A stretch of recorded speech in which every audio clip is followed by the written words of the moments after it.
नमस्कार, जन टीवी उत्तराखंड में आप सभी का स्वागत है। मैं हूं आपके साथ प्रियंका तिवारी। बुलेटिन की शुरुआत करेंगे, लेकिन शुरुआत हेडलाइंस के साथ।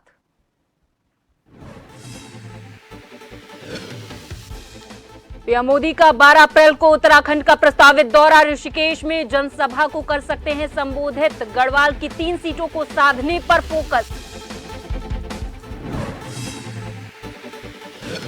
बीजेपी का 45वां स्थापना दिवस। उत्तराखंड में सीएम धामी ने दी बधाई। प्रदेश भर में आयोजित हुए कार्यक्रम। प्रदेशाध्यक्ष बोले, झंडे की सेल्फी लेकर सोशल मीडिया पर करें अपलोड। उत्तराखंड में बीजेपी कांग्रेस का प्रचार प्रसार तेज। उम्मीदवारों की चुनावी जनसभा, एक दूसरे पर आरोप प्रत्यारोप का दौर। हल्द्वानी में कांग्रेस तो रुड़की में बीजेपी की जनसभा। जोशीमठ में चाईगांव की पहाड़ियों में लगी भीषण आग। लाखों की वन संपदा जलकर हुई खाक। धुएं से लोगों को सांस लेने में हुई दिक्कत। और उत्तराखंड में हो रहा गर्मी का एहसास। शुष्क मौसम की वजह से बढ़ी तपिश। पर्वतीय क्षेत्रों में न्यूनतम तापमान में वृद्धि की आशंका।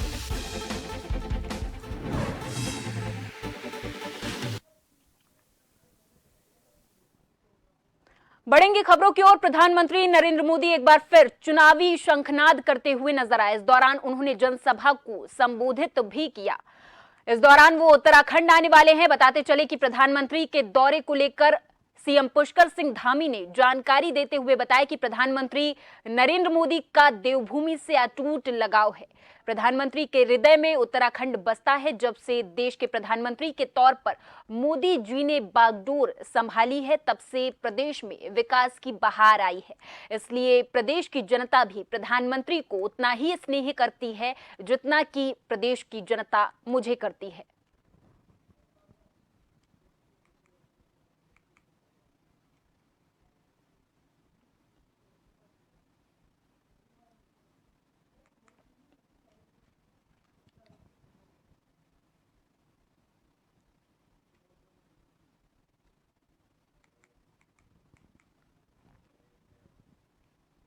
इधर उत्तराखंड के पूर्व मुख्यमंत्री हरीश रावत के एक बयान पर मुख्यमंत्री पुष्कर सिंह धामी ने चुटकी लेते हुए कहा कि हरीश रावत जो कि ऐसे अनर्गल बयान देते हैं, कांग्रेस के वरिष्ठ नेता हैं, राज्य के पूर्व मुख्यमंत्री रहे हैं, उन्हें काफी अनुभव भी है। इसलिए जो कुछ भी उन्होंने कहा, इसका उन्हें आभास है कि लोकसभा चुनाव में प्रदेश की सभी 5 सीटें बीजेपी जीतने जा रही है। आपको बताते चले कि पूर्व मुख्यमंत्री हरीश रावत ने हरिद्वार में चुनाव प्रचार के दौरान कांग्रेस की स्टार प्रचारकों की लिस्ट देर से जारी करने पर कहा था कि आज के दौर में बीजेपी के नेता काफी चुस्त हैं, जबकि जहां भी कांग्रेस के उम्मीदवार हैं, वहां कांग्रेस के नेता सुस्त हैं।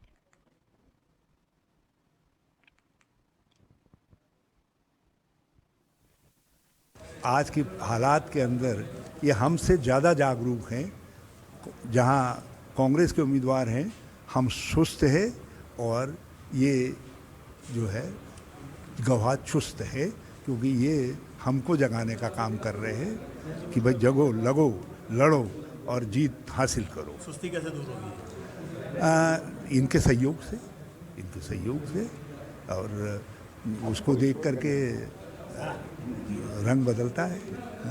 हम भी जो है इनके सहयोग, इनको देख करके, इनकी चुस्ती को देख करके हमको भी अपने कर्तव्य का और ज़्यादा गहराई से एहसास होगा। हम और तेज़ी से काम करेंगे। हरीश रावत जी बहुत अनुभवी हैं, बड़ा लंबा उनका एक अनुभव है, इसलिए उन्होंने आगे क्या होने वाला है, परिणाम क्या आने वाले हैं, उन्होंने समझ लिया, इसलिए उन्होंने।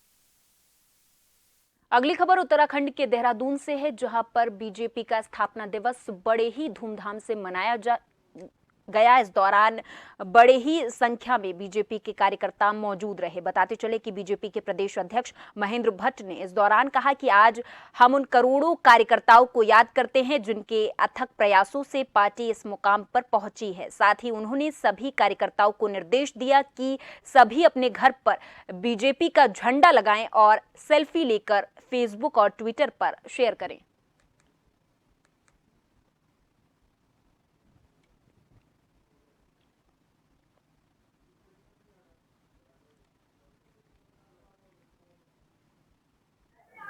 आज अपना 44वां स्थापना दिवस मना रहे हैं और स्थापना दिवस कार्यकर्ताओं के उत्साहवर्धन का विषय रहता है। हम अपने उस इतिहास को बताते हैं कि हम कहाँ थे, आज कहाँ हैं। हम उन कार्यकर्ताओं के संघर्षों का भी उल्लेख करते हैं जिन कार्यकर्ताओं ने कभी सपना भी नहीं देखा था सत्ता का। उन कार्यकर्ताओं ने जिस लगन के साथ मेहनत कर पार्टी को आज ये स्वरूप दिया है, उनका स्मरण हम लोग आज करते हैं। हमारे प्रथम अध्यक्ष भारतीय जनता पार्टी अटल बिहारी वाजपेयी जी का स्मरण करते हैं और आज हमने सभी जिला मुख्यालयों पर गोष्ठियों आयोजित किए।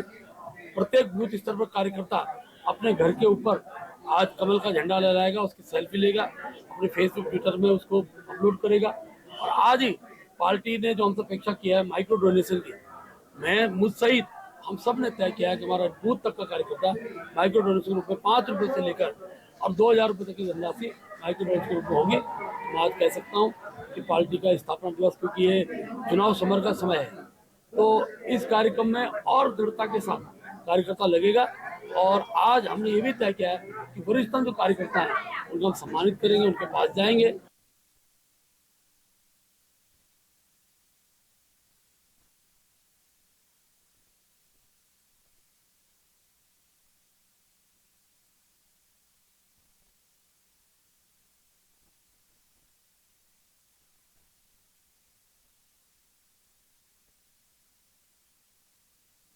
बता दें कि बीजेपी पूरे देश में आज 45वां स्थापना दिवस धूमधाम से मना रही है। वहीं चंपावत जिले के लोहाघाट में बीजेपी जिलाध्यक्ष निर्मल मेहरा के नेतृत्व में बीजेपी पदाधिकारियों और कार्यकर्ताओं ने बीजेपी कार्यालय में पार्टी के 45वें स्थापना दिवस को बड़े ही धूमधाम से मनाया। इस दौरान कार्यकर्ताओं के द्वारा मिष्ठान वितरण भी किया गया है। कार्यक्रम में बीजेपी सांसद अजय टमटा मौजूद रहे। सांसद टमटा ने कहा कि हम लोग बेहद खुशनसीब हैं जो विश्व की सबसे बड़ी पार्टी के कार्यकर्ता हैं। सांसद टमटा ने बताया कि 6 अप्रैल 1980 को बीजेपी की स्थापना हुई थी। इसके पहले अध्यक्ष अटल बिहारी वाजपेयी बने थे। उनका कहना था कि पार्टी गठन सत्ता सुख के लिए नहीं, जनसेवा के लिए है।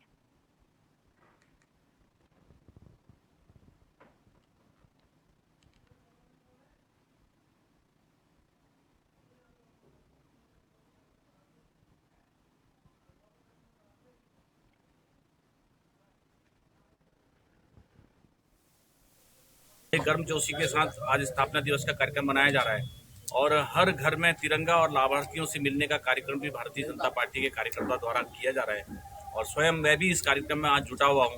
इसलिए हम सौभाग्यवान हैं कि भारतीय जनता पार्टी के स्थापना दिवस के कारण से आज विश्व की सबसे बड़ी पार्टी में हमारा एक अपना बड़ा परिवार है और हमारे परिवार के मुखिया के रूप में हमारे राष्ट्रीय अध्यक्ष हैं और हमारे मार्गदर्शक के रूप में हमारे प्रधानमंत्री जी हमारे देश का मार्गदर्शन कर रहे हैं एक अभिभावक के रूप में। और हमारे प्रदेश के सभी कार्यों को केंद्र के उसको नीचे जमीन तक उतारने का काम हमारे पुष्कर धामी जी कर रहे हैं। आज इधर कांग्रेस पार्टी की लोकसभा चुनाव 2024 के लिए जारी मैनिफेस्टो पर मुख्यमंत्री पुष्कर सिंह धामी ने तंज कसते हुए कहा कि कांग्रेस पार्टी ने देश की आजादी के बाद करीब 60 सालों तक राज किया है, लेकिन अपने कार्यकाल के दौरान कांग्रेस ने ना तो देश के सैनिकों के लिए कुछ किया और ना ही गरीबों के लिए और ना ही उत्तराखंड के लिए कोई काम किया। उन्होंने कहा कि कांग्रेस ने उत्तराखंड की पहचान मिटाने का काम किया है और सीमांत क्षेत्र को मिलने वाले विशेष पैकेज को भी समाप्त कर दिया, जबकि भारतीय जनता पार्टी की सरकार के पूर्व प्रधानमंत्री स्वर्गीय अटल बिहारी वाजपेयी के समय विशेष पैकेज को एक बार फिर शुरू कर दिया गया और उत्तराखंड राज्य की स्थापना भी की गई। मुख्यमंत्री ने इस दौरान कहा कि कांग्रेस का घोषणा पत्र झूठ का पुलिंदा है जो कभी भी पूरा नहीं होगा।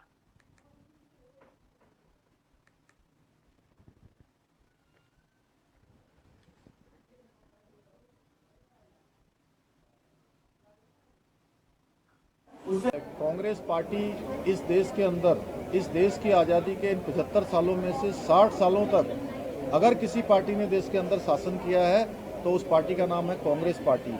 उन्होंने अपने समय में सैनिकों के लिए कोई काम नहीं किया, देश की गरीब आबादी के लिए कोई काम नहीं किया, सीमांत क्षेत्रों के लिए कोई काम नहीं किया, हमारे उत्तराखंड जैसे राज्यों के लिए कोई काम नहीं किया। इन राज्यों की बल्कि पहचान समाप्त करने का काम हमारे यहाँ जो अटल बिहारी वाजपेयी जी के समय में एक विशेष पैकेज मिला हुआ था, उस पैकेज को समाप्त करने का काम उत्तराखंड के साथ छल और प्रपंच करने का साथ हमेशा कांग्रेस पार्टी ने किया है। तो इसलिए ये झूठ का पुलिंदा है।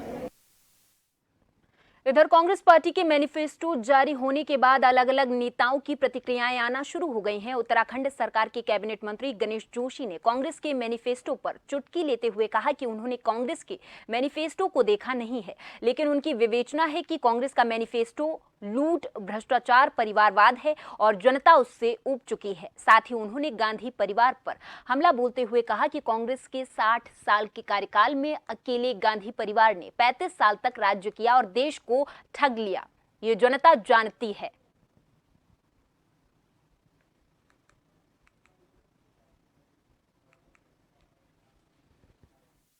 देखिए, मैंने उनका मैनिफेस्टो तो मैंने देखा नहीं है, लेकिन कैनियों का जो मेरी जानकारी में जो 40 साल के रीति उनका मैनिफेस्टो है लूट, भ्रष्टाचार, परिवारवाद और जनता उससे उब चुकी है, क्योंकि 60 साल तक कांग्रेस ने इस देश में राज किया है और 60 साल में भी 35 साल तक गांधी परिवार ने राज किया और देश को कहां से कहां ले गए और आज 10 साल के अंदर मोदी जी कहां ले गए, ये आप देख सकते हैं। और यहाँ रुकेंगे एक छोटे से ब्रेक के लिए। ब्रेक के बाद भी खबरों का सिलसिला लगातार जारी है।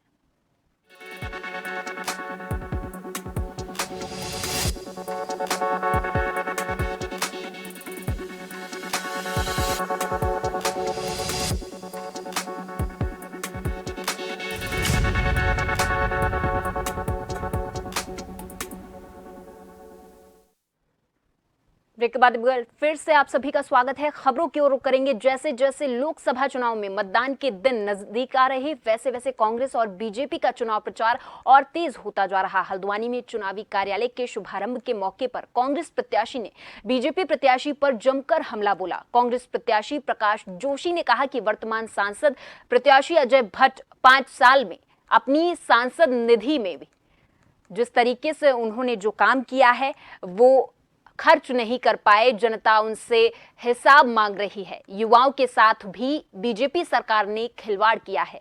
अग्निवीर जैसी योजना लाकर नौजवानों को बेरोजगार करने का काम किया है।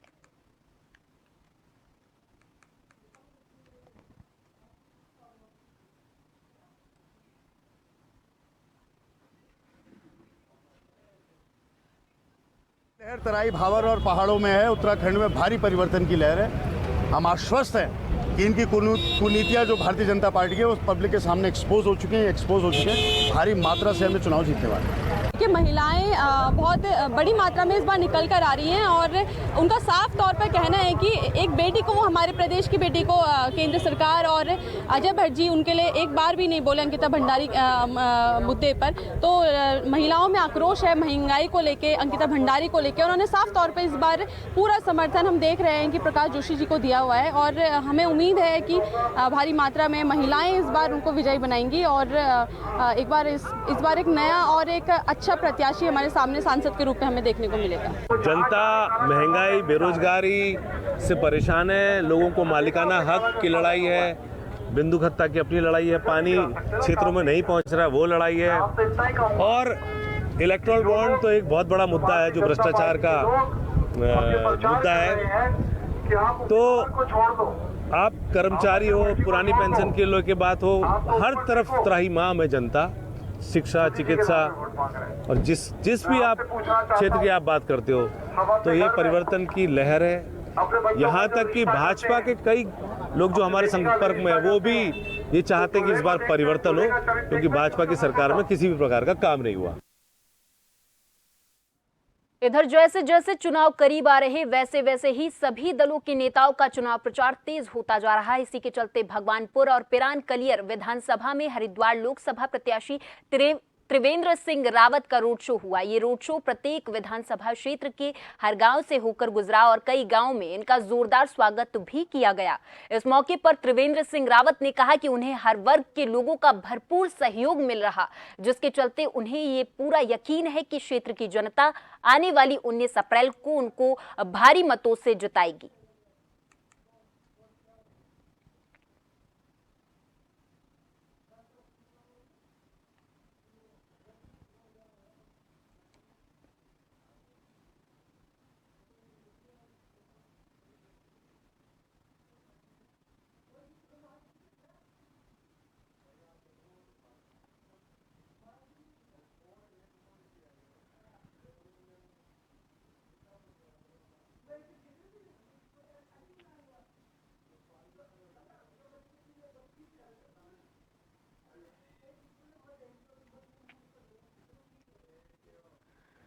इधर अल्मोड़ा में मतदान प्रतिशत को बढ़ाने के लिए जिला मजिस्ट्रेट विनीत तोमर और स्वीप नोडल तथा मुख्य विकास अधिकारी आकांक्षा कोंडे के निर्देशन में स्वीप टीम जगह जगह मतदाता जागरूकता अभियान चलाए हुए है। स्वीप टीम के द्वारा मतदान का प्रतिशत बढ़ाने को लेकर एक कुमाऊनी गीत हिटो करो मतदान गीत गाकर भी लोगों को प्रेरित करने का काम किया जा रहा है। साथ ही स्वीप टीम के द्वारा बच्चों के माध्यम से जगह जगह नुक्कड़ नाटक, जगजीत और नारों के माध्यम से भी मतदान प्रतिशत बढ़ाने का संदेश दिया गया। जिलाधिकारी विनीत तोमर का इस पर कहना है कि जनपद में मतदाता जागरूकता के लिए स्वीप टीम के द्वारा जो प्रयास किए जा रहे हैं वो अहम है।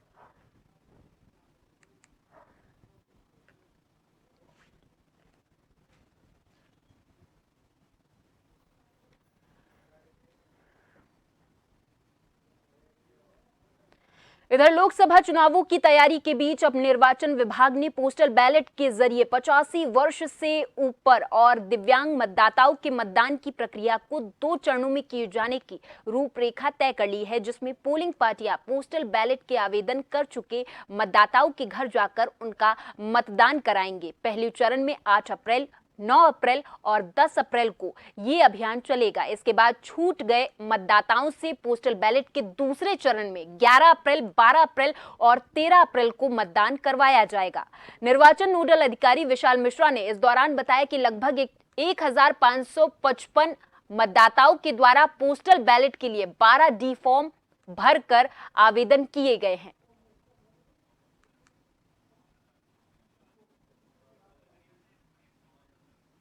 वो भी हमारे दिव्यांग मतदाता हैं और 85 वर्ष से अधिक आयु के जो मतदाता हैं और AVES और कोविड पॉजिटिव यदि कोई है, तो ये 4 कैटेगरी हैं जिनको घर जाकर के मतदान करवाए जाने की सुविधा दी जा रही है। 8, 9, 10 प्रथम चरण है, जिसमें रूट चार्ट सभी AROs के द्वारा प्रिपेयर कर लिया गया है और रूट चार्ट के अनुसार उसकी सूचना पूर्व में प्रत्याशियों, राजनीतिक दलों और मतदाताओं को भी दे दी गई है। तो एक टीम जो है घर घर जाकर के इन मतदाताओं को मदद करेगी, उनका मतदान करवाएगी। इधर जोशीमठ के पास चाई गांव की पहाड़ियों में भीषण आग लगी हुई है। भीषण आग लगने के चलते लाखों की वन संपदा जलकर खाक हो गई है। वहीं धुएं के गुबार से लोगों को सांस लेने में काफी दिक्कत हो रही। बता दें कि देर रात से चाई गांव के पास की पहाड़ियों पर आग धधक रही, जिससे जंगली जानवरों पर भी संकट छाया हुआ है।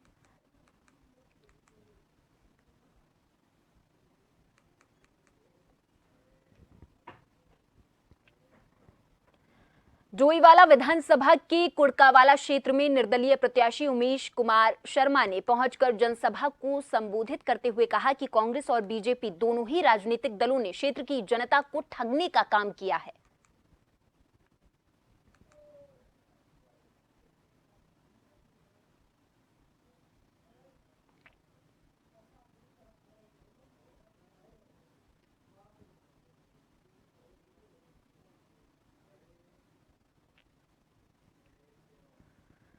इधर डोईवाला में उत्तराखंड क्रांति दल के लोकसभा प्रत्याशी मोहन सिंह आसवाल ने एक जनसभा को संबोधित किया और अपने पक्ष में वोट मांगते हुए कहा कि दोनों ही राजनीतिक दलों ने उत्तराखंड को लूटने का काम किया है। उत्तराखंड क्रांति दल क्षेत्रीय दल है। पहले हम उत्तराखंड बनाने के लिए लड़े और अब उत्तराखंड को संवारने के लिए लड़ेंगे।